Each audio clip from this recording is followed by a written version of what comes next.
हम गीता मल्लिक अहाँ सब गोटे के प्रणाम करै छी। हम आई एकटा अहाँ सबके भगवती गीत सुनाबै छी। आशा करै छी अहाँ सबके नीक लागत तो लाइक कमेंट करब, चैनल के सब्सक्राइब करब, गीत के पूरा जरूर सुनब, चैनल के सब्सक्राइब केनाइ नहीं बिसरब। शेरा बाली मेरा बाली, शेरा बाली मेरा बाली, सुन लिया रजिया से दया करुणा, अपन गोद के बलक बाप दया करुणा, अपन गोद के बलक बाप दया करुणा। तोरे चरनिया में ध्यान जे लगाई, ओकरा के कष्ट मैया कहियो न आई।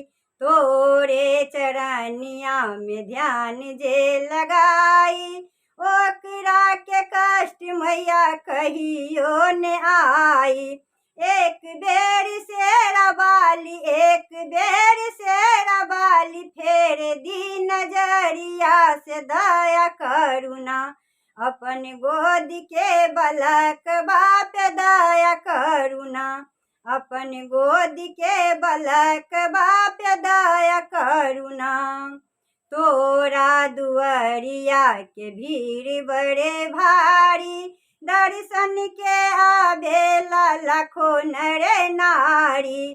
तोरा दुआरिया के भीड़ बड़े भारी, दर्शन के आवेला लाखों नर नारी। एक बेर शेरा बाली, एक बेर शेरा बाली, दे दर्शनिया से दया करुणा, अपन गोद के बलक बाप दया करुणा, अपन गोद के बलक बाप दया करुणा।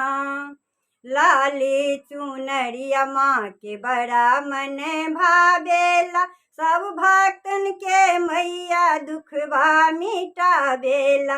लाली चुनरिया माँ के बड़ा मन भावेला, सब भक्तन के मैया दुखबा मिटावेला। एक बेर शेरा बाली, एक बेर शेरा बाली, सुन ली अरजिया से दया करुणा, अपन गोद के बलक बाप दया करुणा, अपन गोद के बलक बाप दया करुणा।